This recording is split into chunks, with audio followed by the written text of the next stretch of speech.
Le fromage est aussi addictif que la drogue. Il possède des molécules qui agissent sur le cerveau comme le ferait une drogue. Dans cette vidéo, tu vas peut-être comprendre pourquoi est-ce que tu as du mal à stopper le fromage et que mettre en place des pistes intéressantes à exploiter pour pouvoir réellement le stopper. Juste avant de voir tout ça, pense à regarder tous les liens en description de cette vidéo. La vidéo complète pour apprendre à créer des assiettes végétales protéinées, variées et équilibrées. Toutes les ressources aussi, perte de poids afin de te transformer avec le végétal. Alors moi personnellement, j'ai jamais été vraiment fromage, donc ça n'a pas été compliqué à stopper quand je suis passé à une alimentation végétale. Je sais que ça peut être compliqué et voire très compliqué pour certaines personnes. En plus de ça, au-delà du fait que j'étais pas trop fromage, je tombais un jour sur une vidéo de L214 qui montrait tout simplement des vaches gestantes dans les abattoirs. C'est comme ça que j'ai arrêté les produits laitiers parce que je me disais bah ça va, je vais devenir végétarien et puis je vais arrêter de consommer de la viande et du poisson et c'est cool. Mais je me suis rendu compte que même en étant végétarien, ça occasionne de la mort, de la souffrance parce que bien évidemment la vache est tuée dans des conditions, son élevage et son abattage, voilà, et voilà quoi, on sait de quoi on parle quand on s'intéresse à tout ça. Et puis le veau, pareil, hein, est retiré très tôt de sa mère, tout simplement. Il part à l'abattoir également. Donc voilà, il n'y a rien qui va. Je me suis renseigné et je me suis dit c'est pas possible, il faut vraiment que je stoppe tout ça. Je dois passer à autre chose. Donc si jamais c'est ton cas, si c'est compliqué, je vais te donner des pistes dans cette vidéo. Première partie, on va voir pourquoi est-ce que le fromage peut être autant addictif que ça. Et ensuite, des pistes de réflexion à adopter pour pouvoir le stopper. Dans cette vidéo, on va aller plus loin que simplement achète des alternatives végétales, du fromage, etc. Tout ce que tu peux trouver en magasin bio, parce que ça, bien évidemment, hein, on le sait, c'est évident. Mais ce qu'il faut comprendre, c'est que c'est plus complexe que ça au niveau du fromage. C'est pas aussi simple, on va dire entre guillemets, que la viande à stopper parce qu'il y a vraiment des molécules qui agissent sur le cerveau. C'est comme dire à un alcoolique tu vas arrêter l'alcool, achète des bières sans alcool. Ça fonctionne pas. Ok, super, merci Jean-Michel Conseil. Si j'ai pas besoin de toi, je t'appelle. L'alimentation, c'est quelque chose d'émotionnel. C'est relié aux émotions. Et remplacer simplement un aliment par un autre, c'est traiter le problème et de façon superficielle. Je dis pas que ça fonctionne pas, mais simplement ça peut être très limité comme conseil pour beaucoup de personnes. Dans cette vidéo, je vais te donner un conseil à appliquer que tu as probablement jamais entendu parler,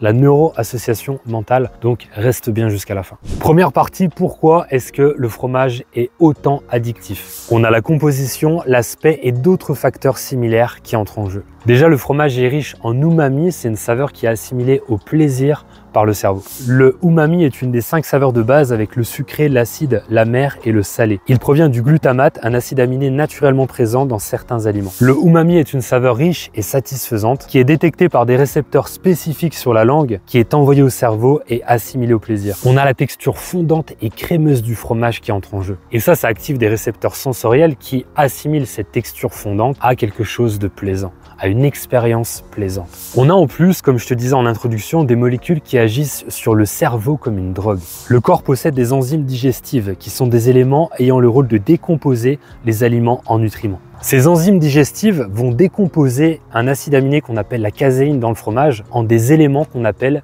les casomorphines. Ces molécules de casomorphine se fixent sur les récepteurs opioïdes du cerveau. Les récepteurs opioïdes sont des structures situées sur les membranes des cellules qui vont procurer une sensation de bien-être lorsqu'ils sont activés. Et ce sont les mêmes récepteurs qui sont activés quand tu vas consommer, quand quelqu'un va consommer de l'héroïne ou de la morphine. Les casomorphines du fromage se fixent sur ces récepteurs et imitent les endorphines naturelles, qui sont des molécules produites par le corps pour soulager la douleur et induire le plaisir. En résumé, le fromage va agir tout simplement sur les mêmes récepteurs que ceux de certaines drogues comme la morphine, mais de façon plus subtile. Et ça explique en partie pourquoi est-ce que le fromage procure une sensation de plaisir et pourquoi il est aussi difficile à arrêter. Mais c'est une raison parmi tant d'autres. Le fromage est également salé et le fait que ce soit riche en sel, ça va stimuler certaines papilles et renforcer l'addiction sensorielle. Le sel a pour rôle d'équilibrer les saveurs et ça renforce l'addiction sensorielle. Troisième raison, c'est que au-delà d'être salé, le fromage étant un aliment qui est gras, la combinaison salé plus gras va activer le système de récompense. Cette combinaison salé plus gras, c'est quelque chose qui est assez rare dans la nature et ça va envoyer un signal au cerveau que tout simplement c'est un aliment de survie. On est programmé pour ça depuis la nuit des temps. Cette combinaison salé plus gras, c'est un green flag tout simplement au niveau du cerveau qui va se dire il faut vraiment que je privilégie cet aliment. La prochaine fois, il faut qu'il m'en redonne tout simplement parce que c'est tellement calorique, c'est tellement intéressant pour la survie que je vais en redemander. Quatrième raison, on sort un petit peu de toutes ces saveurs textures, mais c'est également extrêmement intéressant, c'est que c'est relié à une charge émotionnelle. Il faut comprendre que l'alimentation est reliée aux émotions et les émotions sont reliées aux souvenirs. Par exemple, si je te dis été, tu vas peut-être penser à des barbecues avec des brochettes, des saucisses, etc. Même si tu es végétarien, vegan, on s'en fiche, mais simplement, ça peut réveiller ces souvenirs-là en toi. C'est relié aux vacances, aux émotions de détente, à la convivialité tout simplement avec les amis, la famille. Et le fromage, c'est encore plus que ça. Ce sont les raclettes, la fondue, les repas de Noël, avec des émotions de réconfort qui sont liées à des souvenirs de moments chaleureux en famille ou entre amis. Et pourquoi est-ce que c'est encore plus que ça? Parce que le fromage, c'est à tous les repas. Parce qu'entre le plat et le dessert, on a le fromage. Le fromage, c'est pas simplement un type d'entrée ou un type de plat, c'est une partie entière du repas. Et donc, à chaque moment où tu vas rire, tu vas danser, tu vas chanter, tu vas passer des bons moments avec tes proches, avec ta famille, et qu'il y a du fromage, ton cerveau va faire une neuro-association. Il va associer le fromage au moment de bonheur, au moment de plaisir, au moment de détente. Ton cerveau va comprendre que fromage est égal à bonheur et que absence de fromage égale absence de bonheur. On n'est pas simplement addict au fromage, on a créé une neuro-association au sein du corps, c'est-à-dire qu'on a imprimé ça dans notre biochimie interne. On a associé que le fromage était égal au bonheur. Et à chaque fois qu'on va remanger du fromage, on va revivre d'une certaine façon ce moment dans le passé, ce moment de bonheur, ce moment de détente. C'est peut-être quelque chose de subtil, mais c'est comme ça que ça fonctionne. Et d'ailleurs, je fais une parenthèse, c'est pour ça qu'un événement difficile dans le passé est aussi compliqué à éliminer tout simplement parce que la charge émotionnelle est encore trop forte. Quand tu vas repenser par exemple à un souvenir douloureux, que ce soit sentimental, que ce soit un accident, que ce soit un proche que tu as perdu, peu importe, tu vas revivre d'une certaine façon l'événement parce que tout simplement l'émotion est imprimée dans le corps. Le fromage est intégré à des habitudes alimentaires régulières, plateau, apéritif, et ça va créer un automatisme inconscient qui est difficile à briser. En plus du fait, on l'a vu avant, que les éléments présents dans le fromage vont avoir chimiquement une action qui est assimilable dans une certaine mesure à de la drogue parce que ça va agir sur des récepteurs qui vont mettre fin à la douleur et à la souffrance. Une autre raison importante, c'est que le fromage va modifier la flore intestinale en développant les bactéries qui sont amatrices de fromage. Je sais pas si tu savais, mais ton intestin influence tes envies alimentaires. Quand tu vas manger tout simplement un aliment, ce qu'il faut comprendre, c'est que dans ton corps, il y a des bactéries qui sont amatrices, on va dire, de bons aliments et des bactéries qui sont amatrices de mauvais aliments. Et grosso modo, c'est une guerre entre ces deux clans. Et ça, c'est véridique, c'est vraiment prouvé. Plus tu vas manger des aliments qui sont sains, plus tu vas faire grandir l'armée avec les guerriers des aliments sains.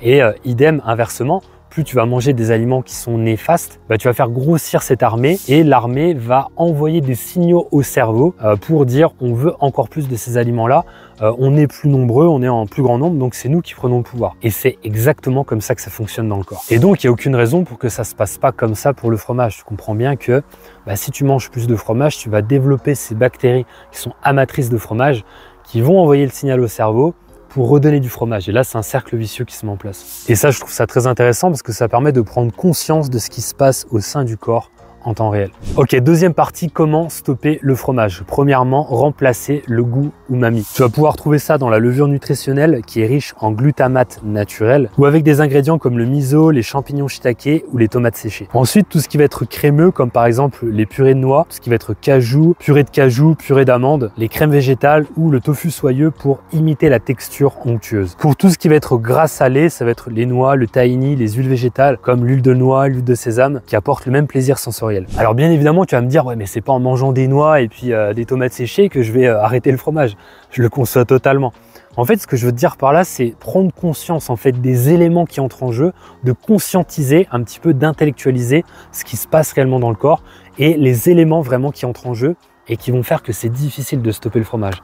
Alors, c'est pour ça que les alternatives végétales, c'est parfait parce que ça reproduit le goût, la texture, etc. Mais prendre conscience qu'il y a aussi ces éléments chimiques qui sont extrêmement puissants. Deuxième chose à mettre en place, rééduquer les papilles. Et là, en gros, ça va être de diminuer petit à petit la consommation de fromage dans tes plats pour réhabituer ton palais à d'autres choses, à d'autres saveurs. Il faut tout simplement voir ça, pourquoi pas, comme une forme de sevrage. Encore une fois, comme n'importe quelle drogue, il faut y aller progressivement. Si tu étais ancien fumeur, tu t'es rendu compte que c'est très compliqué de stopper du jour au lendemain. C'est pas impossible, bien sûr, mais c'est plus compliqué. Donc pourquoi pas du fromage tous les 2 jours, ensuite tous les 3 jours, ensuite une fois par semaine, une fois toutes les 2 semaines, etc., etc. Troisième chose à mettre en place, pourquoi pas, c'est identifier les moments où les envies arrivent. Repère tout simplement les moments où tu vas manger du fromage par habitude ou par réconfort. Parce qu'encore une fois, ça peut être un aliment qui est associé au réconfort. Donc de conscientiser ça, ça peut te permettre de prendre du recul et de te rendre compte que est-ce que vraiment tu veux du fromage ou est-ce qu'il n'y a pas aussi une part plus ou moins importante de volonté de réconfort à travers le fromage. Et là, je vais te donner un conseil concret, c'est attendre pourquoi pas 5 à 10 minutes. Parce que c'est quelque chose qui peut fonctionner, qui va fonctionner même pour n'importe quelle forme d'addiction. Personnellement, je sais que ça fonctionne sur moi. Quand j'ai envie de quelque chose que vraiment j'en ai envie tout de suite par pulsion, je me dis je vais attendre un peu et puis je vois que ça fonctionne. Et il suffit que je prenne pas de cette chose une fois et normalement après je peux tenir plusieurs semaines, plusieurs mois quasi sans aucun problème. Et ça, c'est vraiment top. Je t'invite vraiment à tester. En plus de ça, il semblerait que les casomorphines dont on a parlé tout à l'heure se dissipent avec le temps. Donc, c'est vraiment pas un hasard. C'est vraiment quelque chose à tester, à implémenter. Autre conseil, ça va être de rééduquer la flore intestinale avec des aliments qui sont fermentés. Avec par exemple des aliments comme la choucroute, les yaourts végétaux ou le tempeh. Personnellement, le tempeh, je trouve que ça a un petit goût de fromage. C'est propre à chacun. Alors ces aliments, encore une fois, ça n'a pas un goût de fromage, ça n'a rien à voir.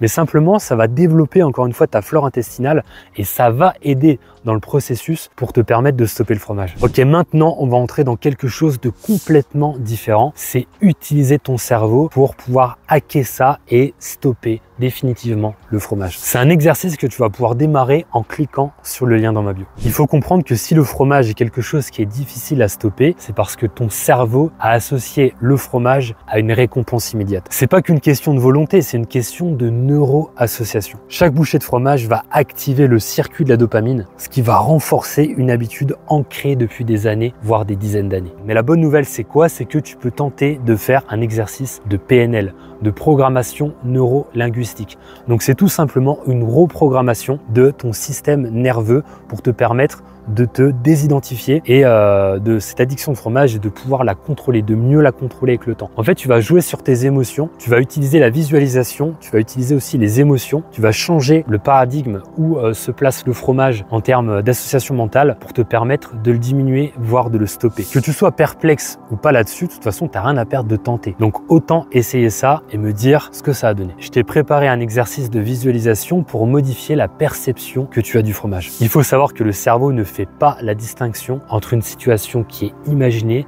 et une situation qui est réelle. Il peut remplacer l'association plaisir-fromage par une nouvelle connexion plus puissante, bien-être et énergie sur les alternatives végétales. Ton cerveau peut activer des émotions positives comme la fierté, la légèreté ou la cohérence avec tes valeurs pour renforcer le changement et rendre le fromage de moins en moins attirant. Ça va prendre quelques minutes par jour de faire cet exercice qui va reprogrammer ton cerveau pour qu'il puisse voir le fromage autrement, sans frustration et sans lutte. Ok, alors maintenant, est-ce que tu es prêt à changer ton rapport au fromage? Si c'est le cas, je te laisse cliquer juste en dessous pour expérimenter ça et me donner ton retour afin de changer encore une fois ton paradigme et stopper vraiment définitivement ce fromage. On se retrouve de l'autre côté, c'était Jérémy, mange avec le cœur.